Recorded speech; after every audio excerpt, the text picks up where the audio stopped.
സ്പീഡിലെത്തിയതിനു ശേഷം എന്ത് ചെയ്യുക, ഒരു ജസ്റ്റ് ഒരു ബട്ടൺ പ്രസ് ചെയ്യേണ്ട പണിയുള്ളൂ. എളുപ്പത്തിൽ നമുക്ക് എടുത്തുകൊണ്ട് പോകാനൊക്കെ അത് ഭയങ്കര ഈസി ആണെന്നുണ്ടെങ്കിലും വെറുതെ നമ്മൾ സ്കൂട്ടറിൻ്റെ അടുത്ത് വരുന്ന സമയത്ത് ഈ സ്കൂട്ടർ സെക്ടറിനും അതിൻ്റെതായ പോരായ്മകൾ നമ്മൾ ഫുഡ് റെസ്റ്റിൻ്റെ കാര്യം പറയുകയാണെന്നുണ്ടെങ്കിൽ ബാക്കിലുള്ള ആൾക്ക് ചവിട്ടാനുള്ള ഈ ഫുഡ് റെസ്റ്റ് വാറണ്ടി പീരീഡ് തീരുന്നതിന് മുമ്പ് തന്നെ നമുക്ക് ഈ ഇലക്ട്രിക് സ്കൂട്ടറിൽ മുടക്കിയ എമൗണ്ട് ആയിട്ടുള്ള ഒരു 4-5 കിലോമീറ്ററുള്ള കയറ്റങ്ങൾ കണ്ടിന്യൂസ് ആയിട്ട് കയറിക്കൊണ്ടിരിക്കുന്ന സമയത്ത് ഈ പക്ഷേ ഇതൊരു എക്സ്ട്രീം ആയിട്ട് ഓഫ് റോഡ് ആയിട്ട് ഉപയോഗിക്കാൻ പറ്റുമോ എന്ന് ചോദിച്ചു കഴിഞ്ഞാൽ അതൊരു പുതിയ കമ്പനി എന്നുള്ള രീതിയിലുള്ള ഇത്തരത്തിലുള്ള പ്രശ്നങ്ങളെല്ലാം അതിനകത്ത് വരുന്നുണ്ട്. ഒരു 50-60 പോകുന്ന സമയത്ത് ഓവർടേക്ക് ചെയ്യാൻ തോന്നുകയാണെന്നുണ്ടെങ്കിൽ ഈ പെയിന്റിന്റെ ക്വാളിറ്റി പെട്ടെന്ന് നോക്കുമ്പോൾ അത്യാവശ്യം ഓക്കെയാണ്, നല്ല കളർഫുൾ ആയിട്ടൊക്കെ ഫീൽ ചെയ്യുന്നുണ്ടെങ്കിലും കുറച്ചുകൂടി റൈഡിംഗ് സ്റ്റൈൽ ഏതാണെന്നുണ്ടെങ്കിലും നിങ്ങളൊരു ബിഗിനർ ആണെങ്കിൽ പോലും ഇപ്പോൾ നമുക്ക് ചെയ്യാൻ പറ്റുന്ന ഒരേ കാര്യം എന്താ വെച്ചാൽ അതൊന്ന് റീസ്റ്റാർട്ട് ചെയ്യുന്നത് മാത്രമാണ്.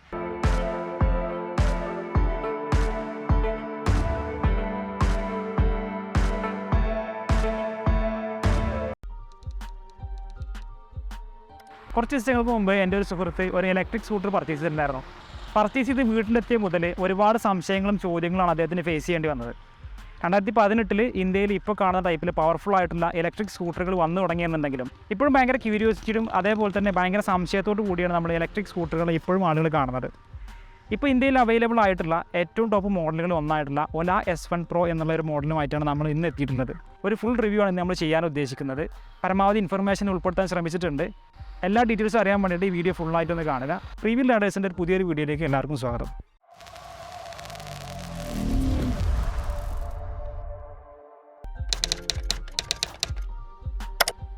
ഒല ഇലക്ട്രിക് സ്കൂട്ടറുകളുടെ ഏറ്റവും കൂടിയ ഒരു മോഡലാണ് ഒല S1 Pro എന്നുള്ള ഈ ഒരു മോഡൽ വരുന്നത്. ഇതിന് പുറമെ S1, S1 Air എന്നുള്ള 2 ഡിസൈൻ കൂടി ഒലയിൽ വരുന്നുണ്ട്. ടോപ്പ് സ്പീഡിലും അതേപോലെ റേഞ്ചിലും ചെറിയ ഡിഫറൻസ് ഒക്കെ വരുന്ന ഈ മോഡലുകളെ അപേക്ഷിച്ചിട്ട് S1 Proയിൽ കുറേ ലേറ്റസ്റ്റ് ആയിട്ടുള്ള ഫീച്ചേഴ്സ് കൂടി വരുന്നുണ്ട്. ഏകദേശം ഒരു 1,49,000 രൂപക്കാണ് ഇപ്പോൾ നമുക്ക് ഒല S1 Pro പർച്ചേസ് ചെയ്യാൻ കഴിയുക. ഒല ഇലക്ട്രിക്കിൻ്റെ പർച്ചേസിങ് വളരെ ഡിഫറൻ്റ് ആയ ഒരു എക്സ്പീരിയൻസ് ആണ്. ഒല ഇലക്ട്രിക് ആപ്പ് ഉപയോഗിച്ചിട്ടാണ് നമ്മൾ ഈ ഒരു സ്കൂട്ടർ പർച്ചേസ് ചെയ്യുന്നത്. നമ്മൾ ആമസോണിൽ നിന്ന് ഫ്ലിപ്കാർട്ടിൽ നിന്നൊക്കെ ഓരോ ഷൂ ഒക്കെ ഓർഡർ ചെയ്യുന്ന പോലെ മോഡലും അതേപോലെ കളേഴ്സൊക്കെ സെലക്ട് ചെയ്തിട്ട് അവർ വീട്ടിൽ ഡെലിവറി ചെയ്യുന്ന സിസ്റ്റമാണ് ഒല ഉപയോഗിക്കുന്നത്.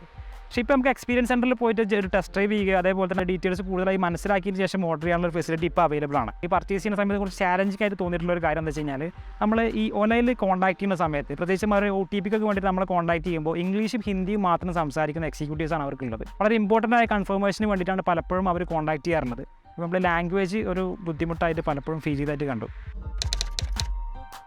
വളരെ മിനിമലിസ്റ്റിക് ആയിട്ടുള്ള ഡിസൈനാണ് ഒലയിൽ വന്നിട്ടുള്ളത്. ഇതിൻ്റെ ഇൻഡിക്കേറ്റേഴ്സോ അതേപോലെ തന്നെ ഫുഡ് റെസ്റ്റോ അതായത് ബാക്കിലുള്ള നമ്മൾ ചാർജ് ചെയ്യുന്ന സോക്കറ്റ് അടക്കം ഈ ഒരു ഡിസൈനകത്ത് ഒതുക്കി നിൽക്കുന്ന രീതിയിലാണ് ചെയ്തിട്ടുള്ളത്. സ്റ്റിക്കേഴ്സോ ബാഡ്ജിങ്ങോ ഒന്നും കൊടുക്കാതെ വളരെ ലൈറ്റായിട്ടാണ് ഇതിനെ മാനേജ് ചെയ്തിട്ടുള്ളത്. ഫ്രണ്ടിൽ ഒല എന്നുള്ള ഈ ഒരു സ്റ്റിക്കറും ബാക്കിലുള്ള S1 Pro എന്ന് എഴുതിയ ഈ ഒരു മോഡൽ നെയിം അല്ലാതെ മറ്റു സ്റ്റിക്കേഴ്സോ ബാഡ്ജിങ്ങോ ഒന്നും ഈ മോഡലിൽ നമുക്ക് കാണാൻ കഴിയില്ല. ഇതിൽ ഫ്രണ്ടിൽ ഫുഡ് റെസ്റ്റിൽ വരുന്ന ഈ ഒരു ഹമ്പ് മാത്രമാണ് നമ്മൾ ഡിസൈൻ ബേസ് പെട്ടെന്ന് കാണുമ്പോൾ ഒരു ഡിസൈൻ ബേസ് ഒരു കംപ്ലൈൻ്റ് ആയിട്ട് പറയാനുള്ളൂ. 8.5 കിലോവാട്ട് പരമാവധി പവറും 58 Nm പരമാവധി ടോർക്കും ജനറേറ്റ് ചെയ്യുന്ന ഈ ഒരു ഇലക്ട്രിക് മോട്ടോർ സെറ്റ് ചെയ്തിട്ടുള്ളത് ഇതിൻ്റെ മിഡിൽ പോർഷനിലായിട്ടാണ്. ബാക്കിൽ വരുന്ന വീലിലേക്ക് ഒരു ബെൽറ്റ് ഡ്രൈവ് ഫെസിലിറ്റി ഉപയോഗിച്ചിട്ടാണ് കണക്ട് ചെയ്തിട്ടുള്ളത്. 40 കിലോമീറ്റർ സ്പീഡ് വരെ എത്തുന്ന സമയത്ത് പവർ കുറഞ്ഞ ചില ഇലക്ട്രിക് സ്കൂട്ടറിനേക്കാൾ സ്ലോ ആയിട്ടാണ് ഒല സ്പീഡ് ചെയ്യുന്നത് എന്നുണ്ടെങ്കിലും 40 കിലോമീറ്റർ കഴിഞ്ഞ് കഴിഞ്ഞാൽ മറ്റ് ഇലക്ട്രിക് സ്കൂട്ടറുകളെ അപേക്ഷിച്ചോ അതേപോലെ തന്നെ സാധാ സ്കൂട്ടറുകളെ അപേക്ഷിച്ചോ വളരെ പവർഫുൾ ആയിട്ടുള്ള പെർഫോമൻസാണ് ഈ ഒരു മോഡലിൽ പ്രത്യേകിച്ച് ഹൈപ്പർ മോഡലിൽ കിട്ടി കഴിഞ്ഞാൽ നമുക്ക് ഫീൽ ചെയ്യാൻ കഴിയുന്നത്. 3.97 കിലോവാട്ട് പവറിലുള്ള ഒരു ബാറ്ററിയാണ് S1 Proയിൽ വരുന്നത്. നോർമൽ 5 ആംപിയറിൻ്റെ നമ്മുടെ വീട്ടിലുള്ള ചാർജിങ് സോക്കറ്റ് ഉപയോഗിച്ചിട്ട് ഏകദേശം ഒരു 7 മണിക്കൂർ കൊണ്ട് ഇത് ഫുൾ ചാർജ് ചെയ്യാൻ കഴിയും. ഒല പ്രൊവൈഡ് ചെയ്യുന്ന സൂപ്പർ ചാർജിങ് ഫെസിലിറ്റി ഉണ്ടെന്നുണ്ടെങ്കിൽ നമുക്ക് 18 മിനിറ്റ് കൊണ്ട് 75 കിലോമീറ്റർ ഓടിക്കാനുള്ള റേഞ്ച് കിട്ടും എന്നാണ് പറയുന്നത്. പക്ഷേ ഈ സൂപ്പർ ചാർജിങ് ഫെസിലിറ്റി സ്ഥിരമായിട്ട് ഉപയോഗിക്കുന്നത് നമ്മുടെ ബാറ്ററിക്ക് വളരെ ദോഷകരമാണ്. ഏതൊരു ഇലക്ട്രിക് സ്കൂട്ടറിനും നോർമൽ ചാർജിങ് ആണ് ഏറ്റവും നല്ലൊരു ഓപ്ഷൻ. നമ്മൾ ഈ സ്കൂട്ടറിൽ കയറിയിരിക്കുമ്പോൾ ആരും തന്നെ നമുക്ക് ശ്രദ്ധിക്കാൻ കഴിയുന്നത് ഇതിൻ്റെ ഒരു സീറ്റ് ഹൈറ്റ് ആണ്. അത്യാവശ്യം സീറ്റ് ഹൈറ്റുള്ള ഒരു മോഡലാണ്. 793 mm ആണ് ഇതിൻ്റെ സീറ്റ് ഹൈറ്റ് വരുന്നത്. എൻ്റെ ഹൈറ്റ് ഏകദേശം ഒരു 5'4" ഒക്കെ വരുന്നുള്ളൂ. ഒരു 5'8" ഒക്കെ ഉണ്ടെങ്കിൽ പ്ലാൻഡ് ആയിട്ട് ഫോട്ടോ വെക്കാൻ പറ്റും. ഇപ്പോൾ എനിക്കത് ഫുള്ളായിട്ട് നിലത്ത് ടച്ച് ചെയ്യാൻ പറ്റുന്നില്ല. അത്യാവശ്യം ലെഗ് സ്പേസ് വരുന്നുണ്ട്. നമ്മൾ കാല് കയറ്റി വെച്ച് കഴിഞ്ഞാലും അത്യാവശ്യം ഹൈറ്റുള്ള ഒരാളാണെങ്കിലും ഇത് തിരിക്കുന്ന സമയത്ത് ഒരു ബുദ്ധിമുട്ടോ അല്ലെങ്കിൽ ഇവിടെ തട്ടുന്ന സിറ്റുവേഷനൊന്നും വളരെ റയറായിട്ട് മാത്രമേ സംഭവിക്കുന്നുണ്ടാവുള്ളൂ. ഈ ഒരു സ്കൂട്ടറിന് ടോട്ടൽ വെയിറ്റ് വരുന്നത് 125 കിലോഗ്രാമാണ്. പക്ഷേ ഇത് വെൽ ബാലൻസ്ഡ് ആണ്. ഇതിൻ്റെ വെയിറ്റിൻ്റെ പരമാവധി ഇതിൻ്റെ താഴെയുള്ള ഈ ഒരു ബാറ്ററിയിലായതുകൊണ്ട് തന്നെ ഇത് നല്ല രീതിയിൽ ബാലൻസ് ചെയ്തിട്ടുണ്ട്. നമുക്ക് കോർണർ ചെയ്യുന്ന സമയത്തോ ഡ്രൈവ് ചെയ്യുന്ന സമയത്തോ യാതൊരു ബുദ്ധിമുട്ടും നമുക്ക് ഉണ്ടാവുന്നില്ല. നല്ല കോൺഫിഡൻസ് തന്നെ കിട്ടുന്നുണ്ട്. 160 mm ആണ് ഇതിൻ്റെ ഒരു ഗ്രൗണ്ട് ക്ലിയറൻസ് വരുന്നത്. അത്യാവശ്യം മോശം റോഡുകളിൽ ഓടിക്കാനും അതേപോലെ തന്നെ കുറച്ച് റഫായിട്ടുള്ള സിറ്റുവേഷൻസിൽ ഓടിക്കാനൊക്കെ ഈ ഒരു ഗ്രൗണ്ട് ക്ലിയറൻസ് ധാരാളമാണ്. പക്ഷേ ഇതൊരു എക്സ്ട്രീമായിട്ട് ഓഫ് റോഡായിട്ട് ഉപയോഗിക്കാൻ പറ്റുമോ എന്ന് ചോദിച്ചു കഴിഞ്ഞാൽ അതൊന്ന് ടെസ്റ്റ് ചെയ്തതിന് ശേഷം നമുക്ക് പറയാൻ കഴിയുള്ളൂ. കംപ്ലീറ്റ് LED സെറ്റപ്പാണ് ഈ ഒരു സ്കൂട്ടറിൽ വരുന്നത്. നമ്മളിതിൻ്റെ ഫ്രണ്ടിൽ DRL ഓൺ ചെയ്യണമെന്നുണ്ടെങ്കിൽ നമ്മളിവിടെ ഒരു ബട്ടൺ ജസ്റ്റ് ലോങ് പ്രസ് ചെയ്ത് കഴിഞ്ഞാൽ DRL ഓൺ ആവുന്നതാണ്. ഫ്രണ്ട് നോക്കുന്ന സമയത്ത് ഈ DRL കൂടി ഓൺ ചെയ്ത് കഴിഞ്ഞാൽ നല്ല ഫ്യൂച്ചറിസ്റ്റിക് ആയ ലുക്കാണ് ലഭിക്കുന്നത്. ഈ ജസ്റ്റ് നമ്മൾ ഈ ബട്ടൺ ഒന്നുകൂടി പ്രസ് ചെയ്യണമെന്നുണ്ടെങ്കിൽ ഇതിൻ്റെ ഫ്രണ്ടിലുള്ള ലോ ബീം ഓൺ ആവും. ലോ ബീം ഓൺ ചെയ്ത് കഴിഞ്ഞാൽ അതിന് അത്യാവശ്യം നല്ല വൈഡ് ആയിട്ടുള്ള നല്ല പവർഫുൾ ആയിട്ടുള്ള ലൈറ്റ്സ് ആണ് ഇതിനകത്ത് വരുന്നത്. നമുക്ക് അത്യാവശ്യം വിസിബിലിറ്റിക്ക് നോർമൽ യൂസിനെല്ലാം ഈ ഒരു ലൈറ്റ് തന്നെ മതിയാവും. ഈ ജസ്റ്റ് ഒന്നുകൂടി പ്രസ് ചെയ്യുകയാണെന്നുണ്ടെങ്കിൽ ഹൈ ബീം കൂടി ഓൺ ആവും. അത്യാവശ്യം നല്ല ത്രോയിൽ തന്നെ നല്ല ലോങ് ഡിസ്റ്റൻസിലേക്ക് ഈ ഒരു ഹൈ ബീമിൻ്റെ പവർ കൂടി വരുന്നുണ്ട്. ഹൈ ബീമും ലോ ബീമും ഒരേ സമയം ഓൺ ആവുന്നത് കൊണ്ട് തന്നെ നമുക്ക് വിസിബിലിറ്റിയുടെ കാര്യത്തിൽ നൈറ്റിലുള്ള വിസിബിലിറ്റിയുടെ കാര്യത്തിൽ ഈ ഒരു മോഡലിൽ ഒരു ഇഷ്യൂവും പറയാനില്ല. വളരെ മിനിമലിസ്റ്റിക് ആയിട്ടുള്ളത് ഈ ഡിസൈനുമായിട്ട് ചേർന്ന് നിൽക്കുന്നതും എന്നാൽ നല്ല വ്യൂ കിട്ടുന്നതായിട്ടുള്ള രീതിയിലുള്ള ഒരു ഇൻഡിക്കേറ്റേഴ്സാണ് അതിൽ സെറ്റ് ചെയ്തിട്ടുള്ളത്. ഈ ഒരു ബട്ടൺ പ്രസ് ചെയ്യുന്നതോടുകൂടി നമ്മളെ ഇൻഡിക്കേറ്റേഴ്സ് ഓൺ ആയി വരുന്നതാണ്. ലെഫ്റ്റ് സൈഡ് ഇൻഡിക്കേറ്റർ ആണെങ്കിലും റൈറ്റ് സൈഡ് ഇൻഡിക്കേറ്റർ ആണെങ്കിലും അതിൻ്റെ ചെറിയ ഇൻട്രസ്റ്റിംഗ് ആയിട്ടുള്ള ഒരു സൗണ്ട് കൂടി എൻ്റെ കൂടെ കിട്ടുന്നുണ്ട്. ഇൻഡിക്കേറ്റേഴ്സ് ഓഫ് ചെയ്യണമെന്നുണ്ടെങ്കിൽ ജസ്റ്റ് അതേ സെയിം ബട്ടൺ ഒന്നുകൂടി പ്രസ് ചെയ്താൽ മതി. നമുക്ക് ഇതിനകത്ത് ഹസാർഡ് ലൈറ്റ് ഫെസിലിറ്റി കൂടി വരുന്നുണ്ട്. ഏതെങ്കിലും ഒരു ഇൻഡിക്കേറ്ററിൻ്റെ ബട്ടൺ ലോങ് പ്രസ് ചെയ്ത് കഴിഞ്ഞാൽ നമ്മൾ ഇതിൻ്റെ ഹസാർഡ് ലൈറ്റ് ഫെസിലിറ്റി കൂടി ഓൺ ആവും. ഫ്രണ്ടിലും ബാക്കിലും ഡ്യുവൽ ഇൻഡിക്കേറ്റേഴ്സ് ഒരു പാർക്ക് ലൈറ്റ് പോലെ ഇൻഡിക്കേറ്റർ ഒരേ സമയം കട്ട് നമുക്ക് കാണാൻ പറ്റും. ഇതൊന്ന് ലോങ് പ്രസ് ചെയ്ത് കഴിഞ്ഞാൽ ഈ ഹസാർഡ് ലൈറ്റ് ഓഫ് ചെയ്യാൻ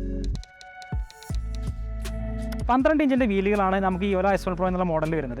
ഈ ഡിസൈനോട് നീതി പുലർത്തുന്ന രീതിയിൽ ഇതിലൊരു മാറ്റ് ടൈപ്പ് ഒരു ഫിനിഷാണ് കൊടുത്തിട്ടുള്ളത്. ടയേഴ്സ് വരുന്നത് 110/70 എന്നുള്ള സൈസിലുള്ള C8ൻ്റെ ടയേഴ്സ് വരുന്നത്. അത്യാവശ്യം ഗ്രിപ്പുള്ള വൈഡ് ആയിട്ടുള്ള ടയേഴ്സാണ്. ഈ സ്കൂട്ടറിൻ്റെ ലുക്കിന് നല്ല രീതിയിലൊരു പോസിറ്റീവ് ആയിട്ടുള്ള ഘടകമാണ് ഈ ഒരു വൈഡ് ആയിട്ടുള്ള ഡിസൈനുള്ള ഈ ഒരു ടയേഴ്സ് വരുന്നത്. ഇതിൽ ഫ്രണ്ടിൽ വരുന്ന ഈ ഒരു സസ്പെൻഷൻ എന്ന് പറയുന്നത് സിംഗിൾ ആയിട്ടുള്ള സസ്പെൻഷനാണ്. മുമ്പ് ഇറങ്ങിയ മോഡലുകളിൽ കുറച്ച് കംപ്ലയിൻസ് പറഞ്ഞിട്ടുണ്ടെന്നുണ്ടെങ്കിലും ഇപ്പോൾ ഇത് ഫ്രീ ആയിട്ട് ഓല കംപ്ലീറ്റ് റീപ്ലേസ് ചെയ്തിട്ടുണ്ട്.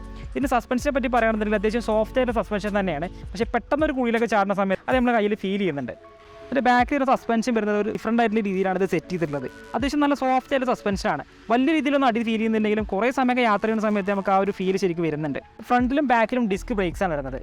ഫ്രണ്ടിൽ വരുന്ന ഡിസ്കിൻ്റെ സൈസ് എന്ന് വരുന്നത് 220 mm ആണ്. ബാക്കിൽ വരുമ്പോൾ 180 mm ആവും. കമ്പൈൻഡ് ആയിട്ടുള്ള ഒരു ബ്രേക്കിംഗ് സിസ്റ്റം ഇതിനകത്ത് വരുന്നുണ്ട്. പക്ഷേ ഇതിൻ്റെ ഒരു ഇമ്പോർട്ടൻറ്റ് പ്രോബ്ലം എന്താ വെച്ച് കഴിഞ്ഞാൽ ABS വരുന്നില്ല. ഇത്ര പവർഫുൾ ആയിട്ടുള്ള ഒരു സ്കൂട്ടർ നമ്മൾ സഡനായിട്ട് ബ്രേക്ക് ചെയ്യുന്ന സമയത്ത് ABS ഇല്ല എന്നുണ്ടെങ്കിൽ ഡിസ്ക് ലോക്ക് ആവുന്ന ഒരു സിറ്റുവേഷൻ വന്നു കഴിഞ്ഞാൽ ഭയങ്കര റിസ്ക് ആയിട്ട് മാറും. ABS കൂടി ഉണ്ടായിരുന്നെങ്കിൽ വളരെ നന്നായിരുന്നെന്ന് തോന്നി. ഇതിൻ്റെ മിറേഴ്സ് പ്ലേസ് ചെയ്തിട്ട് നല്ല വൈഡ് ആയിട്ടാണ്. അത്യാവശ്യം നല്ല ഷോൾഡർ വിടുത്തുള്ള ഒരാൾക്കാണെങ്കിൽ പോലും ഈ മിറേഴ്സിൽ കാണാനൊരു ബുദ്ധിമുട്ടുണ്ടാവില്ല. പക്ഷേ ഇതിൻ്റെ ഒരു പ്രോബ്ലം എന്താ വെച്ച് കഴിഞ്ഞാൽ ഇതിനകത്ത് ഉപയോഗിച്ചിരിക്കുന്ന ഈ ഒരു ലെൻസ് ഒരു ചെറിയ ഗ്ലാസ് വരുന്ന പോർഷൻ അത്ര വൈഡ് ആയിട്ടുള്ള ടൈപ്പ് അല്ല. നമുക്ക് തൊട്ടടുത്തുള്ള ചിലതൊന്നും ഇപ്പോൾ കാണാൻ പറ്റില്ല. കുറച്ചുകൂടി വൈഡ് ആയിട്ടുള്ളൊരു മിറേഴ്സാണ് യൂസ് ചെയ്തിട്ടുള്ളതെന്നുണ്ടെങ്കിൽ ഒന്നുകൂടി നല്ലൊരു ഓപ്ഷനായി മാറിയേനെ. ഇതിൻ്റെ സൈഡ് സ്റ്റാൻഡ് പറയുന്നത് ഒരു പാർക്കിങ്ങിൻ്റെ ഒരു മോഡ് കൂടിയാണ്. സ്റ്റാൻഡ് തുറന്ന് വെച്ചുകൊണ്ട് നമുക്ക് ഒരിക്കലും സ്റ്റാർട്ട് ചെയ്യാൻ കഴിയില്ല. നമുക്കിതൊന്ന് സ്റ്റാൻഡ് തട്ടി കഴിഞ്ഞിട്ട് മാത്രമേ ഇതിൻ്റെ പാർക്കിംഗ് മോഡ് ഓഫ് ആക്കിയിട്ട് ഓൺ ചെയ്യാൻ കഴിയുള്ളൂ. നല്ലൊരു സേഫ്റ്റി ഫീച്ചറായിട്ട് എനിക്ക് തോന്നി. ഇതിന് നമുക്കൊരു സെൻട്രൽ സ്റ്റാൻഡ് വരുന്നില്ല. നമുക്ക് വാഷ് ചെയ്യുന്ന സമയത്തെല്ലാം ഒരു സെൻട്രൽ സ്റ്റാൻഡ് ഇല്ലാത്തൊരു ചെറിയ രീതിയിൽ ബുദ്ധിമുട്ടുണ്ടാക്കുന്നുണ്ട്. നമുക്കിവിടെ ഒരു USB ചാർജിങ് സോക്കറ്റ് വരുന്നുണ്ട്. അതേപോലെ തന്നെ താഴെ 2 സ്പീക്കേഴ്സും സെറ്റ് ചെയ്തിട്ടുണ്ട്. ഇതിൻ്റെ മുകളിലായിട്ട് ചെറിയൊരു സ്റ്റോറേജ് സ്പേസും ഉണ്ട്. പക്ഷേ നമുക്ക് യാത്ര ചെയ്യുന്ന സമയത്ത് ഫോണൊന്നും ഇതിനകത്ത് വെച്ച് ഓടിക്കാൻ പറ്റുന്ന അത്ര സേഫായിട്ട് തോന്നിയില്ല. ഇതിലൂടെ 5 kg ഒരു ഹുക്ക് വരുന്നുണ്ട്. 5 kg വരെ ഇതിനകത്ത് നമുക്ക് ഹോൾഡ് ചെയ്ത് വെക്കാൻ പറ്റും. പക്ഷേ ഇതിൻ്റെ പ്രോബ്ലം ചെയ്ത് ഇതിന് തൂക്കിയിടുന്ന സമയത്തോ അല്ലെങ്കിൽ നോർമലായിട്ട് എന്തെങ്കിലും വെക്കുന്ന സമയത്തൊക്കെ ഈ ഒരു ഹമ്പ് ഒരു ചെറിയ ഇഷ്യൂ ആണ്. ഈ ഹമ്പ് ഉള്ളതുകൊണ്ട് നമുക്ക് സേഫായിട്ട് എല്ലാ സാധനങ്ങളും തൂക്കിയിടാനും അതേപോലെ വെക്കാനും കഴിയില്ല. ചിലപ്പോൾ ഇങ്ങനെ സ്ലിപ്പായി പോകുന്ന ഒരു ഇഷ്യൂസൊക്കെ പലപ്പോഴും ഫീൽ ചെയ്യാറുണ്ട്. ഇതിൻ്റെ സീറ്റിനെ പറ്റി പറയുകയാണെന്നുണ്ടെങ്കിൽ അത്യാവശ്യം വൈഡ് ആയിട്ടുള്ള നല്ല കംഫർട്ടബിൾ ആയിട്ടുള്ള സീറ്റാണ്. അതേപോലെ സ്റ്റിച്ചിങ് എല്ലാം കൊടുത്തിട്ട് ഈ ഒരു ഡിസൈൻ അത്യാവശ്യം ഭംഗിയുള്ളതാക്കിയിട്ടുണ്ട്. നമ്മുടെ ഈ ഒരു ബട്ടൺ പ്രസ് ചെയ്ത് കഴിഞ്ഞാൽ നമുക്ക് ഇതിൻ്റെ ബൂട്ട് ഓപ്പൺ ചെയ്യാൻ പറ്റും. ഇതിൻ്റെ ബൂട്ട് ഓപ്പൺ ചെയ്യുന്ന സമയത്ത് തന്നെ നമുക്ക് വലിയൊരു വൈഡ് ആയിട്ടുള്ള ഒരു സ്റ്റോറേജ് സ്പേസ് കാണാൻ പറ്റും. 2 ഹെൽമെറ്റ് ഈസി ആയിട്ട് ഇതിനകത്ത് ക്യാരി ചെയ്യാൻ പറ്റും. ഇപ്പോൾ ഇതിനകത്തൊരു ചാർജിങ് സോക്കറ്റ് വരുന്നുണ്ട്. ഇതാണ് നമ്മൾ ഹോം ചാർജിങ്ങിന് ഉപയോഗിക്കുന്ന ഈ ഒരു മെത്തേഡ് എന്ന് പറയുന്നത്. സാധാരണ ഒരു 5 ആമ്പിയറിൻ്റെ ഉപയോഗിക്കുകയാണെന്നുണ്ടെങ്കിൽ ഏകദേശം ഒരു 6.5 മണിക്കൂർ കൊണ്ടാണ് ഇത് ഫുൾ ചാർജ് ചെയ്യാൻ പറ്റുന്നത്. ഇത് ഒഴിവാക്കി വെക്കുകയാണെന്നുണ്ടെങ്കിൽ ഇത് മാറ്റി വെക്കുകയാണെന്നുണ്ടെങ്കിൽ വലിയ രീതിയിൽ സ്റ്റോറേജ് സ്പേസിനകത്തുണ്ട്. ഇതിൻ്റെ ബാക്കിൽ വരുന്ന ഈ ഒരു ചാർജിങ്ങിൻ്റെ സോക്കറ്റ് എന്ന് പറയുന്നത് ജസ്റ്റ് ഒന്ന് പ്രസ് ചെയ്ത് കഴിഞ്ഞാൽ ഓപ്പൺ ആവുന്ന രീതിയിലാണുള്ളത്. മഴയത്ത് നമ്മളല്ലാത്ത മറ്റൊരാളൊന്നും ഇത് പ്രസ് ചെയ്യുന്ന സമയത്ത് ഇത് ഓപ്പൺ ചെയ്യുമ്പോൾ ഇതിൽ മഴ കൊണ്ടുവരുന്ന സമയത്ത് എത്രത്തോളം സേഫ്റ്റി പ്രോബ്ലംസ് ഉണ്ടെന്നുള്ളത് നമ്മൾ ആലോചിക്കേണ്ടതുണ്ട്. ഒന്നുകൂടി സേഫ് ആയിട്ടുള്ള ലോക്കിംഗ് മെക്കാനിസം ഉപയോഗിക്കുകയോ അല്ലെങ്കിൽ ഇത് ഓപ്പൺ ചെയ്യാൻ ബൂട്ട് ഓപ്പൺ ചെയ്യുന്ന പോലത്തെ എന്തെങ്കിലും ഫെസിലിറ്റി ഉപയോഗിക്കുകയോ ചെയ്യുകയാണെന്നുണ്ടെങ്കിൽ ഒന്നൊരു നന്നായിരുന്നെന്ന് തോന്നി. പില്ലിയൻ റൈഡറിൻ്റെ കംഫർട്ടിനെ കുറിച്ച് പറയുകയാണെന്നുണ്ടെങ്കിൽ ഈ ഒരു ലെഗ് സ്പേസിൽ നമുക്ക് കിട്ടിയ ഒരു അഡ്വാൻറ്റേജ് ഇതിൻ്റെ സീറ്റിൻ്റെ ലെങ്ത്തിൽ ചെറിയ രീതിയിൽ കോംപ്രമൈസ് ചെയ്യുന്ന ഒരു സംശയമുണ്ട്. അത്യാവശ്യം തടിയുള്ള 2 പേര് ഇരിക്കുന്ന സമയത്ത് എത്രത്തോളം കംഫർട്ടബിളായിട്ട് യാത്ര ചെയ്യാൻ പറ്റുന്നുള്ളത് ഒരു ടെസ്റ്റ് ഡ്രൈവ് ഇതൊന്ന് ഉറപ്പ് വരുത്തിയിട്ട് വേണം നിങ്ങൾ പർച്ചേസ് ചെയ്യാൻ. ഈ നമ്മൾ ഫുഡ് റെസ്റ്റിൻ്റെ കാര്യം പറയുകയാണെന്നുണ്ടെങ്കിൽ ബാക്കിലുള്ള ആൾക്ക് ചവിട്ടാനുള്ള ഈ ഫുഡ് റെസ്റ്റ് അത്ര സേഫ് ആയിട്ട് തോന്നിയില്ല. കുറേ തവണ ഇതിങ്ങനെ ഉപയോഗിക്കുന്ന സമയത്ത് ഇതിൻ്റെ ആക്ഷൻ്റെ കാര്യത്തിലും അതിൻ്റെ ആ ഒരു മെക്കാനിസത്തിൻ്റെ കാര്യത്തിലും ചെറിയ രീതിയിലുള്ള കംപ്ലയിൻസ് തന്നെ പലരും പറയുന്നുണ്ട്. അപ്പോൾ സ്ഥിരമായിട്ട് നമുക്കൊരു പില്ലിയൻ ഉണ്ട് എന്നുണ്ടെങ്കിൽ നമുക്ക് ഈ food rest full time open ചെയ്ത് ഉപയോഗിക്കുന്നതിന് സേഫ് ആയിട്ടുള്ള കാര്യം. അതല്ല സ്ഥിരമായിട്ട് ഒറ്റയ്ക്ക് ഓടിക്കാണ് കൂടുതൽ ഒറ്റക്കാണ് നമ്മൾ യാത്ര ചെയ്യുന്നുണ്ടെങ്കിൽ ഫുഡ് റെസ്റ്റ് പരമാവധി ക്ലോസ് ചെയ്ത് വെച്ചതിന് ശേഷം റയറായിട്ട് മാത്രം ആ ഒരു ആക്ഷൻ ഉപയോഗിച്ച് കഴിഞ്ഞാൽ കുറേ കാലം നമുക്ക് ഉപയോഗിക്കാൻ പറ്റും.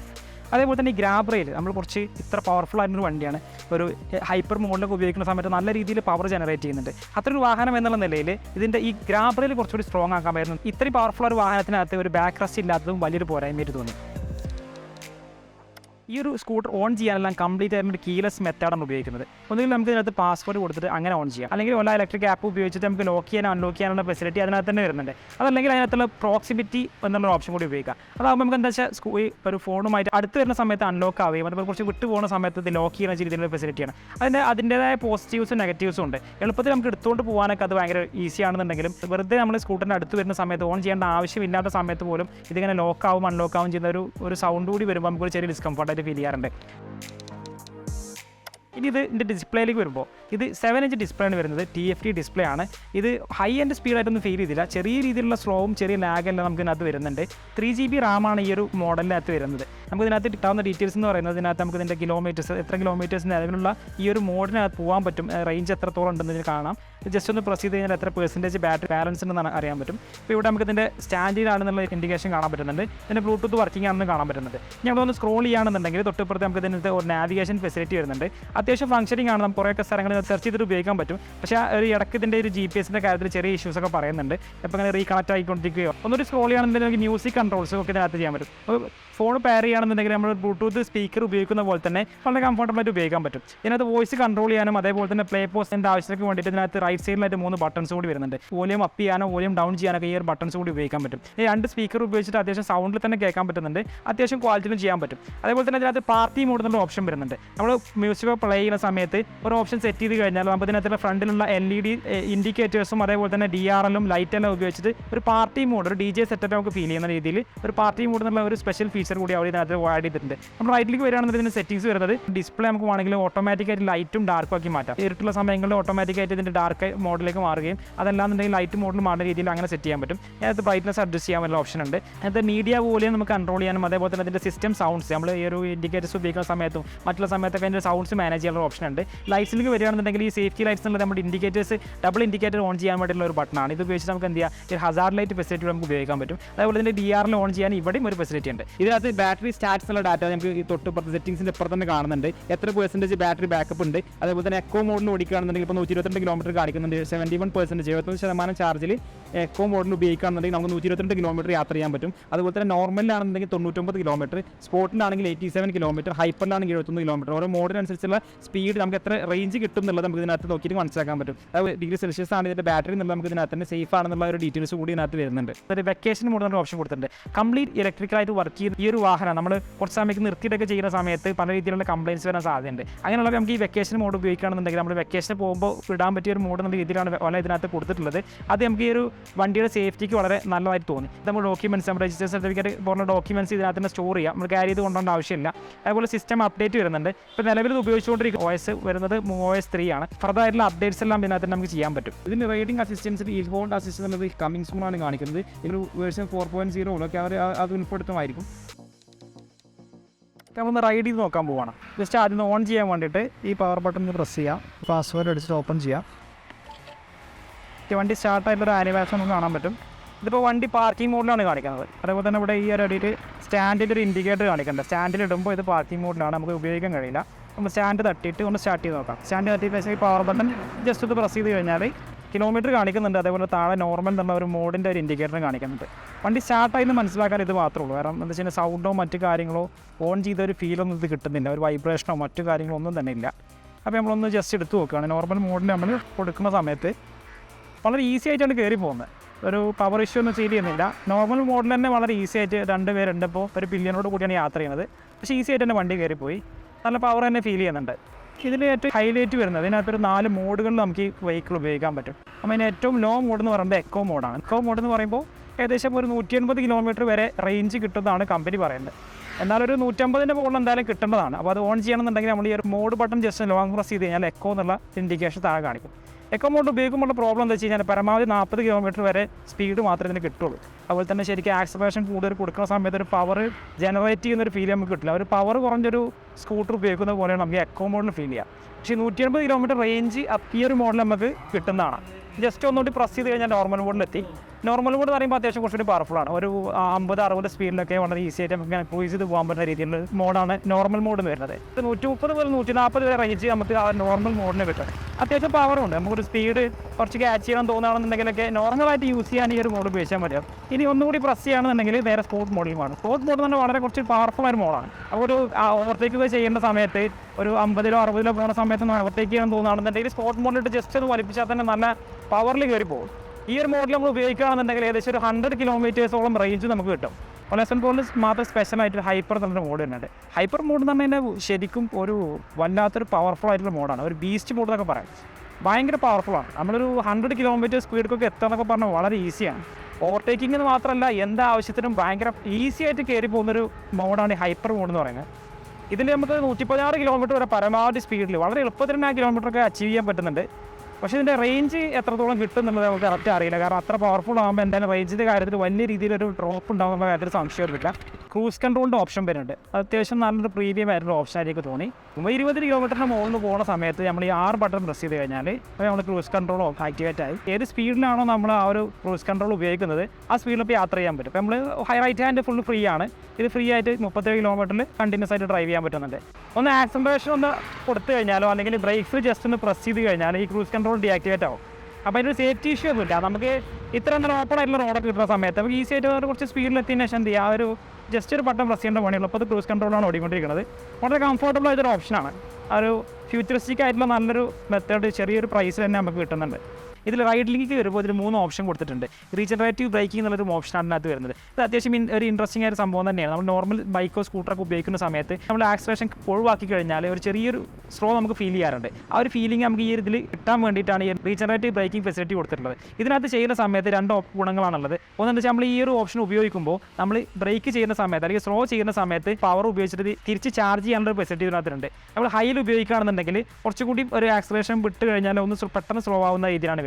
അങ്ങനെ ആകുമ്പോൾ കുറച്ചുകൂടി ബാറ്ററി കൂടുതൽ ഉൽപ്പാദിപ്പിക്കുകയും കൂടുതൽ റേഞ്ച് കിട്ടുകയും ചെയ്യും. ലോയിൽ കിട്ടി കഴിഞ്ഞാൽ പരമാവധി സ്പീഡ് നമുക്ക് റെസിസ്റ്റൻസ് പരമാവധി കുറച്ച് ഉപയോഗിക്കാൻ പറ്റും. പക്ഷേ അത്രത്തോളം റീജനറേറ്റ് ചെയ്തിട്ട് ഉപയോഗിക്കാൻ പറ്റുന്ന പവറിൻ്റെ കാര്യത്തിൽ കുറവുണ്ടാവും. സോ നോർമലി ഇടുകയാണെന്നുണ്ടെങ്കിൽ അത്യാവശ്യം സാധാരണ സ്കൂട്ടർ ഉപയോഗിക്കുന്ന ഒരു ഫീലിംഗ് തന്നെയാണ് കിട്ടുന്നത്. ഈ റീജനറേഷൻ ബ്രേക്കിംഗ് നമുക്ക് ഈ മെത്തേഡ് ഉപയോഗിക്കുകയും ചെയ്യാം. അതേപോലെ തന്നെ ഇതിൻ്റെ ആക്സിലറേറ്ററിൽ നമുക്ക് റിവേഴ്സ് കറക്കിയിട്ട് ഉപയോഗിക്കാം. അതായത് ഫ്രണ്ടിലേക്ക് ഹീറ്റിങ്ങിന് പകരം റിവേഴ്സ് ആക്കിയിട്ട് കറക്കിയിട്ടും ഇതേപോലെ തന്നെ നമുക്ക് ഈ ഒരു മെത്തേഡ് ഉപയോഗിക്കാൻ പറ്റും. കഴിഞ്ഞാൽ ഒന്ന് ലോങ് പ്രസ് ചെയ്തിട്ട് സ്ക്രോൾ ചെയ്ത് കഴിഞ്ഞാൽ ഇതിനകത്ത് ഡിഫറൻ്റ് ആയിട്ടുള്ള കുറച്ച് മോഡുകൾ കാണാൻ പറ്റും.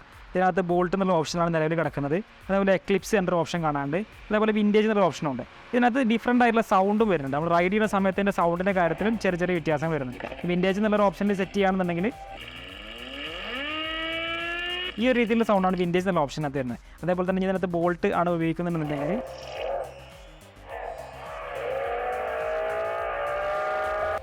ഇത്തരത്തിലുള്ള സൗണ്ടാണ് നമുക്ക് ബോൾട്ട് എന്നുള്ള ഓപ്ഷനകത്ത് വരുന്നത്. അതേപോലെ തന്നെ ഇതിനകത്ത് ഒരു എക്ലിപ്സ് എന്നുള്ള ഓപ്ഷനും കൂടി ഉണ്ട്.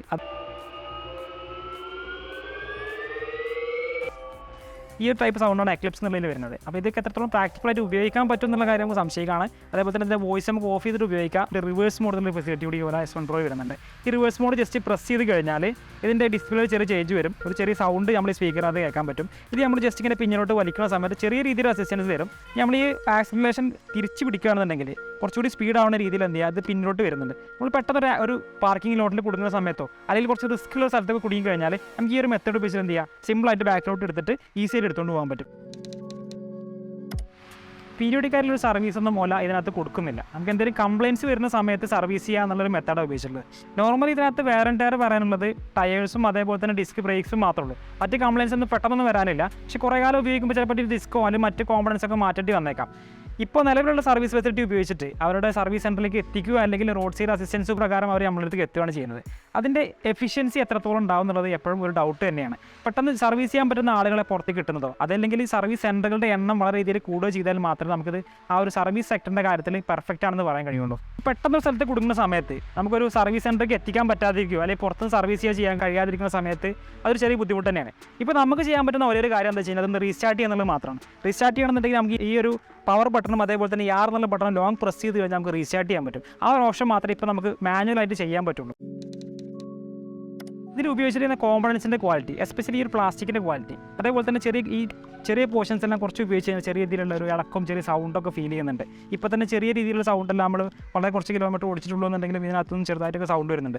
അതേപോലെ തന്നെ ഇതിൻ്റെ ഈ പെയിൻറ്റിൻ്റെ ക്വാളിറ്റി പെട്ടെന്ന് നോക്കുമ്പോൾ അത്യാവശ്യം ഓക്കെയാണ്, നല്ല കളർഫുൾ ആയിട്ടൊക്കെ ഫീൽ ചെയ്യുന്നുണ്ടെങ്കിലും കുറച്ച് യൂസ് ചെയ്യുന്ന സമയത്ത് തന്നെ പെയിൻറ്റ് പോകുന്നത് ഫെയ്ഡായി പോകുന്നതും അതേപോലെ തന്നെ ചെറിയ സ്ക്രാച്ചസ് പെട്ടെന്ന് വീഴുന്നതും ഒരു ചെറിയ ഇഷ്യൂ ആയിട്ട് തോന്നി. പ്രാക്ടിക്കലായിട്ട് നോക്കുന്ന സമയത്ത് ഈ ഒരു ഹമ്പ് ചെറിയൊരു പ്രോബ്ലമാണ്. സസ്പെൻഷൻ പോലുള്ള ചില സ്ഥലങ്ങളിൽ ഉപയോഗിച്ചിരിക്കുന്ന മെക്കാനിസത്തിൻ്റെ കാര്യത്തിലും അത്ര ഒരു സേഫ്റ്റി ആയിട്ട് തോന്നുന്നില്ല. കുറച്ച് കാലം ഉപയോഗിച്ച് കഴിഞ്ഞാൽ ചെറിയ രീതിയിലുള്ള വാറൻറ്റിയൊക്കെ വന്നിട്ട് അതിൻ്റെ ഒരു മെക്കാനിസം കംപ്ലൈൻ്റ് ആയി പോകാനുള്ള സാധ്യതയുണ്ട്. ഒരു പുതിയ കമ്പനി എന്നുള്ള രീതിയിലുള്ള ഇത്തരത്തിലുള്ള പ്രശ്നങ്ങളെല്ലാം അതിനകത്ത് വരുന്നുണ്ട്. ഒരു ABS ഫെസിലിറ്റി ഇല്ലാത്തത് ഒരു വലിയ പ്രശ്നമാണ്. ഒരു പില്ലിനുള്ള പല കംഫർട്ടിൻ്റെ കാര്യത്തിൽ ചില ഇഷ്യൂസ് ഉള്ളതും ഈ ഗ്രാബൈലിൻ്റെ കാര്യത്തിൽ ഇത്ര പെർഫെക്റ്റ് അല്ലാത്തതും അതേപോലെ തന്നെ ഇത്ര പവർഫുൾ ആയിട്ടുള്ള ഈ ഒരു മോഡലിനകത്ത് ഒരു ബാക്ക് റെസ്റ്റ് കൊടുക്കാത്തതും പോലെയുള്ള കംപ്ലൈൻറ്റ്സ് ആണ് നമുക്ക് ഇതിനകത്ത് കാര്യമായിട്ട് എടുത്ത് പറയാനുള്ളത്. പിന്നെ കുറേ സമയത്ത് എക്സ്ട്രീമായിട്ട് ഉപയോഗിക്കുമ്പോൾ നല്ല കയറ്റത്തിൽ സ്ഥിരമായിട്ട് ഓടിക്കേണ്ടി വരുമ്പോഴോ അതല്ലെങ്കിൽ നമ്മൾ കുറേ സമയത്തേക്ക് ഹൈപ്പർ മോഡിലിട്ട് സൂപ്പർ സ്പീഡിൽ ഓടിക്കുന്ന സമയത്തെല്ലാം ഇത് ഹീറ്റ് ആവുന്നൊരു ഇഷ്യൂ പലപ്പോഴും പറഞ്ഞു കേട്ടിട്ടുണ്ട്. അങ്ങനെ വരുമ്പോൾ നമ്മൾ എന്താ വെച്ചാൽ ഒന്നുകിൽ ഇത് ഓഫ് ചെയ്ത് വെച്ചിട്ട് തണുക്കണവരെ വെയിറ്റ് ചെയ്യുമോ അല്ലെങ്കിൽ നമ്മൾ മോഡ് മാറ്റി എക്കോ പോലത്തെ മോഡുകൾക്ക് കുറച്ച് ഉപയോഗിക്കുകയോ ചെയ്യേണ്ട സിറ്റുവേഷൻ വരാറുണ്ട്. അങ്ങനെയുള്ളൊരു പ്രോബ്ലം ഇതിനകത്ത് വരുന്നുണ്ട്. പക്ഷേ അങ്ങനെയുള്ള സിറ്റുവേഷൻസ് വരാനുള്ള സാധ്യത വളരെ കുറവാണ്. ഒന്നുകിൽ നമ്മൾ ടെസ്റ്റ് ചെയ്യാൻ വേണ്ടിയിട്ട് അത്ര ഉപയോഗിക്കുകയോ അല്ലെങ്കിൽ അത്രയും സ്ഥിരമായിട്ട് കണ്ടിന്യൂസ് ആയിട്ടുള്ള ഒരു 4-5 കിലോമീറ്ററുള്ള കയറ്റങ്ങൾ കണ്ടിന്യൂസ് ആയിട്ട് കയറിക്കൊണ്ടിരിക്കുന്ന സമയത്ത് ഈ ഒരു ഹീറ്റിംഗ് ഇഷ്യൂ ഈ ഒരു മോഡലിൽ വരുന്നുള്ളൂ.